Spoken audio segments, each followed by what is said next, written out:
Another year wasting away in that basement lab? Patricia Morrison's voice carried across the hospital's elegant ballroom, making several heads turn. Really, Emma, when are you going to start practicing real medicine? I smoothed my simple black dress, the one my mother-in-law had once dismissed as too academic, and maintained my composure. The annual St. Mary's Hospital fundraising gala had become an exercise in restraint since I married into the Morrison medical dynasty 5 years ago. My research is medicine, Patricia, I replied calmly. The work we're doing on autoimmune disorders is a waste of hospital resources, she cut in, diamond bracelet catching the light as she gestured dismissively. How many patients have you actually treated this year? How many lives have you actually saved? If she only knew about the clinical trials we completed last month, about the results that would be announced tomorrow at the Nobel Committee's press conference in Stockholm. Leave her alone, Mother, my husband Michael interrupted, though his voice wavered slightly. The Morrisons had that effect on people, even their own son. 3 generations of celebrated surgeons had taught them how to weaponize disappointment. We're just concerned Richard Morrison, my father-in-law, joined us. His bow tie probably cost more than a month's salary for my research assistants. Emma's brilliant. She graduated top of her class at Johns Hopkins. She could be running the surgical department by now, instead of hiding in a laboratory. I thought about the sealed envelope in my office safe, the one containing tomorrow's announcement that would shake the medical world. 5 years of research, hundreds of failed experiments, and finally, a breakthrough that would change how we treat autoimmune diseases forever. Sometimes the most important medical advances happen in laboratories, I said quietly, not operating rooms. Advances? Patricia scoffed. Like that failed trial last year. How much donor money did that waste? That failed trial had been a carefully orchestrated deception. We needed to protect our research until the patents were secured, until we were sure the treatment was safe. The Morrison family's hunger for quick results and publicity would have rushed things, potentially putting patients at risk. Speaking of donor money, Richard interjected, the board is reviewing research funding allocations next week. Given your limited results, perhaps it's time to consider a different direction. And there it was. The real reason for this public humiliation. The Morrisons didn't just want me in surgery, they wanted my lab's funding and space for their new elective surgery center. I appreciate your concern, I said, taking a sip of champagne. But our current projects are fully funded through external grants. External grants? Patricia's perfectly sculpted eyebrows rose. From whom? Every major medical foundation in the country is on our board. I smiled, thinking of the private funding that had kept our research going when the Morrisons tried to shut us down. There are other sources of research funding, Patricia. Not everyone needs their name on a hospital wing. Michael shifted uncomfortably beside me. He knew some of the truth. He was one of only 3 people who did. We kept the breakthrough secret for months, watching and waiting for the perfect moment. Well, Richard's voice had a dangerous edge. As chief of surgery, I might need to review your lab's space allocation. The new surgical center needs that basement level. I thought about my meeting last week with the Nobel Committee, how they'd verified every detail of our research, how they'd been stunned by the success rates in our clinical trials. Everything in the lab is exactly where it needs to be, I replied. But thank you for your interest in our work. Patricia's hand gripped my arm, her manicured nails digging slightly. Don't be difficult, dear. The Morrison Surgical Center will help far more patients than your little experiments ever could. The Morrison Surgical Center, their planned temple to profitable elective procedures, built on the ashes of my research lab. If they only knew what we'd achieved in that basement. Time will tell, I said softly, checking my watch. Now if you'll excuse me, I have an early conference call tomorrow. With other researchers. Patricia's laugh was like breaking crystal, comparing notes on failed experiments. Something like that. I kissed Michael's cheek, ignoring Patricia's disapproving glare at this public display of affection. Good night, everyone. Lovely gala as always. As I walked to my car, Dr. Sanders, the hospital's senior researcher, fell into step beside me. They still don't know, do they? He asked quietly. He was one of the few who understood what we'd accomplished. They'll find out tomorrow, I replied, unlocking my Tesla. Bought with the advance from our pharmaceutical patent. Not Morrison money, along with everyone else. In my lab that night, I reviewed everything one final time.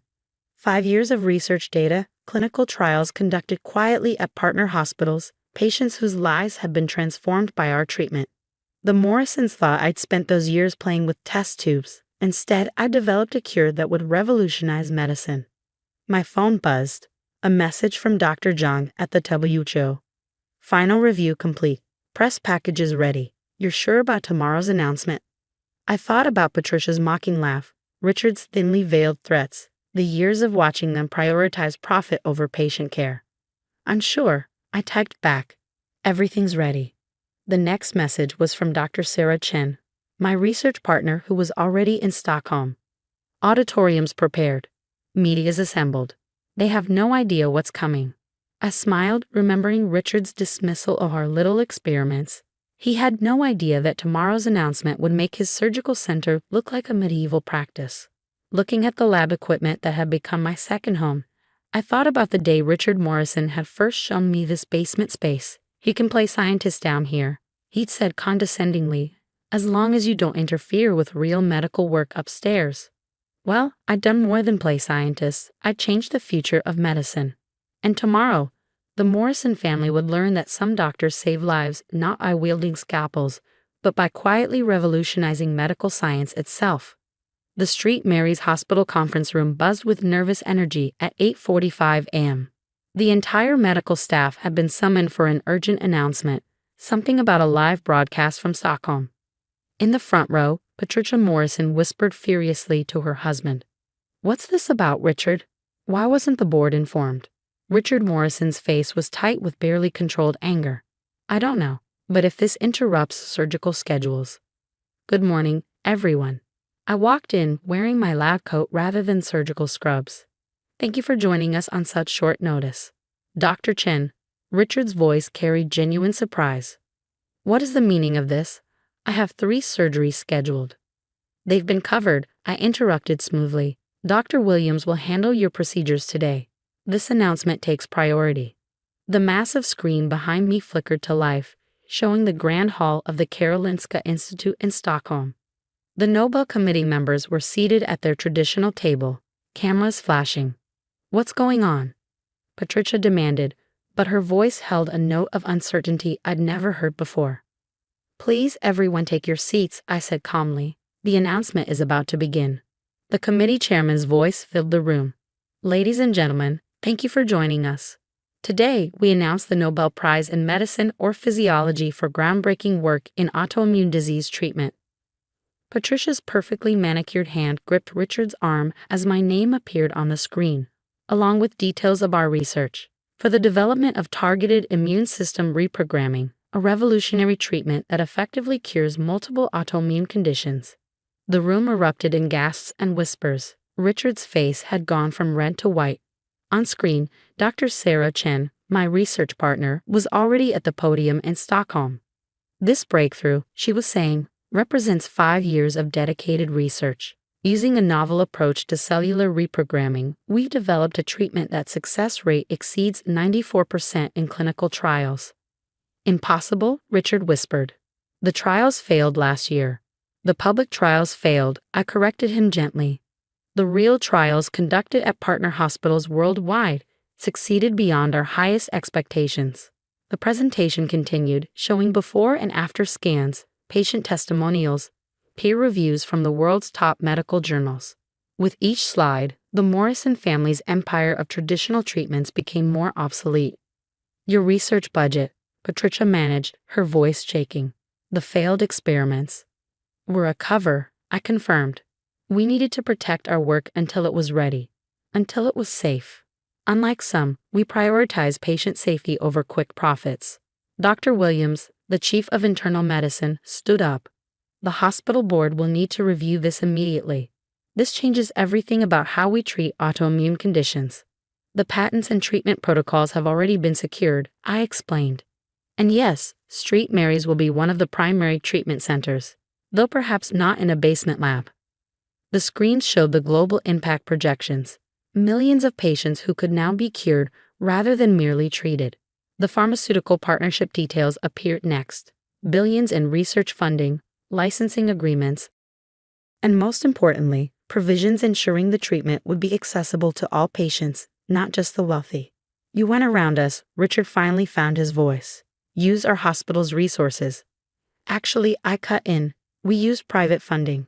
Every piece of equipment, every trial, every research hour was paid for through independent grants. The only resource we used was space, that basement lab you were so eager to turn into a surgical center. The room had filled with more staff, nurses, technicians, administrators, all watching their hospital become the center of medical history. Patricia's face shifted from shock to calculation. Well, she said, attempting to regain control, naturally, as a Morrison family hospital, will want to be at the forefront of implementing this treatment. Street Marys will certainly be involved, I agreed, though its name might be changing. The WHO has suggested naming the treatment center after Dr. Helen Chen, my mother. Your mother? Patricia's voice rose an octave. The Chinese immigrant who worked as a lab technician. The brilliant researcher who inspired my work, I corrected firmly, who taught me that true medicine isn't about prestige or profit, it's about helping people. The next few hours were chaos. International media descended on the hospital, medical journals requested interviews, and through it all, the Morrisons watched their surgical empire become secondary to the revolutionary treatment they dismissed as playing with test tubes. 6 months later, I stood in the newly renovated Chen Medical Research Center, formerly the basement lab. The space now occupied 3 floors with state-of-the-art equipment and a team of dedicated researchers. Michael found me there, reviewing data from our latest trials. Our marriage had survived the revelation, though family dinners were considerably quieter now. Moms were decorating their house, he reported with a slight smile. Apparently having a Nobel laureate for a daughter-in-law requires a more intellectual aesthetic. I laughed, looking at the framed photos on my wall, not of surgeries or hospital wings, but of patients who'd been cured. How's your father handling the change? Still adjusting to the fact that his surgical center's been repurposed as a research facility. Though he did finally read your paper, actually seemed impressed.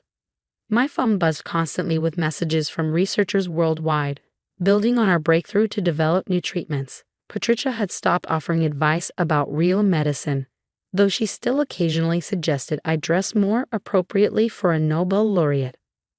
Dr. Sarah Chen called from our new lab in Singapore. Phase 2 trials showing even better results. The cellular regeneration rates are unprecedented.